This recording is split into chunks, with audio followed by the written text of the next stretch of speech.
Hello, this is teddygaming and welcome back to another preview video, and in this one we're going to be looking at the tmnt, the IDW ongoing series, issue 138.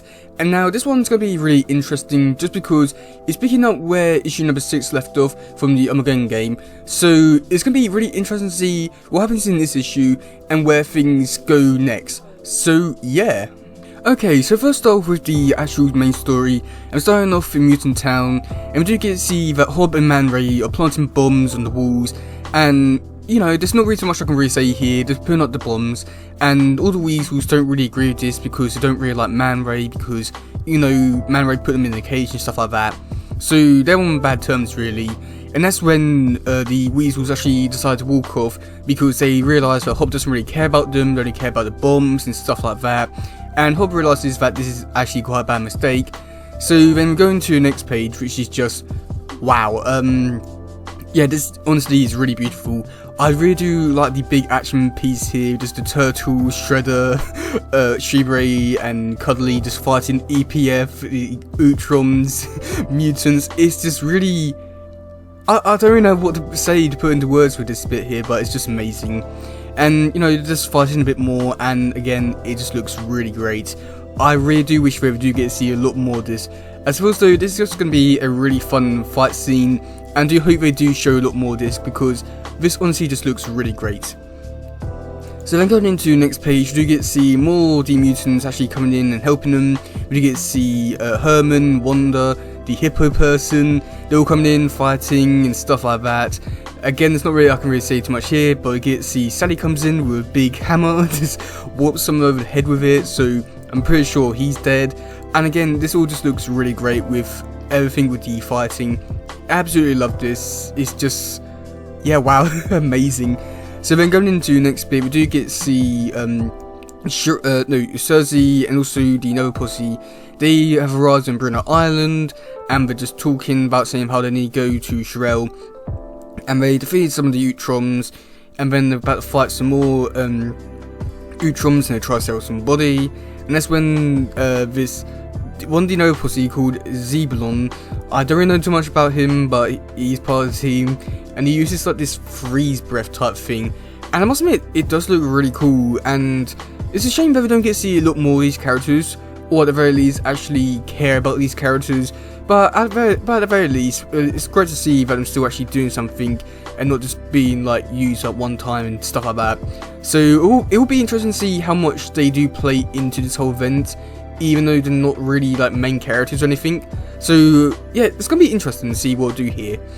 And then going into the next bit, which I do think is also really interesting, we do get to see the Triceratops bodies there with the new Utrom babies, and there's not really too much I can really say here.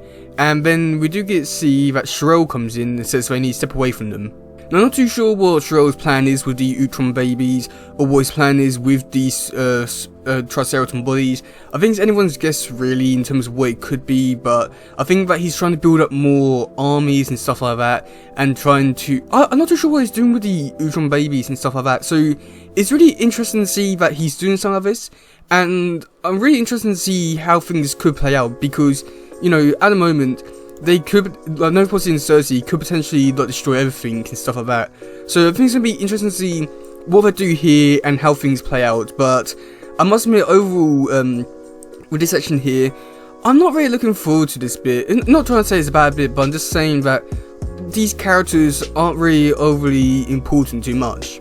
Now, I wish I could say a bit more positive things about them, but sadly I just can't, because, you know, we barely got any interactions with these characters or actually really care about them. So whatever really happens here is just gonna be like, okay, yeah. I think the only one here that I could really care about is Cersei and Sherelle, but yeah. Okay, so we're going into the next bit, which we actually do talk about the description for it. It is attack of the Utroms. Mutant Town war is compromised, and Sherelle's forces have declared an all-out war in search of young Triceratops progenitor Cersei. And while our heroes need support more than ever, the imposters of Turtles have sowed distrust, leaving the tmnt and their allies vulnerable on all fronts. In an effort to quell the riots and protect her clan, Jenny races to reprove her real Turtles' innocence. But gaining back the trust of an entire city seems impossible, especially with literal gods of chaos working against her. It's an all-out war in this exciting tie-in issue to the epic Armageddon game. So yeah, it sounds though there's going to be a lot happening in this issue, just by the sounds of it. And I do think that Woody will be in compromise. I do think that could be playing into the fact that Old Hob and Man Ray are taking it down. So that's going to be interesting. And then all the other stuff, I do think it's going to be really interesting to see how it all plays out in terms of the invasion, stuff like that. But with the actual invasion, I think like Shirel will stop his invasion and bring back his forces to go and fight Regenta because he knows that they're there now. So, you know, I think it's a bit weird. Okay, so looking at the covers, we do have this one which is cover A by Pharaoh Penchi. I'm pretty sure I'm saying that right. And this one looks really amazing. I do like how Donnie's using his ability and all the magic going around him. I do absolutely love this one. It looks so really good but magical at the same time. It looks, yeah, I don't even know what else to really say about this. Now I'm just wondering if this will actually play a part in the actual main issue, just because Donnie's already used his magic, so I'm still wondering if he will use it again or something like that, or if any of the Turtles use their magic again. I think Jenny might be the only one who hasn't used hers, but I'm not too sure about that. But either way, this just looks really incredible. And then we do have this one, which is done by Suffolk Campbell and Kevin Eastman. And again, this one just looks really great. And I do think that maybe Jennifer could be using her magic in this one, just by the looks of this issue. And I don't really have too much to really say about this issue, or this cover really. But it just looks really amazing with just the, I think it's just the artwork as well as the colours which are used. I think it just looks amazing in so many different ways. And yeah. And then also we do have the cover RI, which is 110 variant. And again, this one looks really cool. We do get to see Jenny holding one of the imposter turtles. And yeah, there's not really too much I can really say about this one. I can't remember who the artist was for this one, but either way, this one looks really amazing.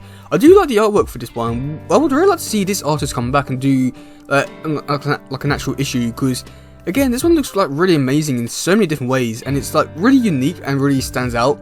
It's all like realistic but cartoony in a way. It works somehow, and yeah.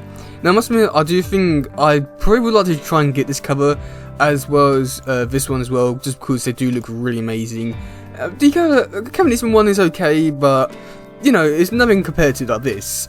But yeah, let me know in the comment section below what you think about this issue, what do you think is going to happen in this issue, and stuff like that. But yeah, that's going to be it for today, guys. If you do like this one, please share, like, subscribe, and all that stuff. Goodbye, yo. Bye.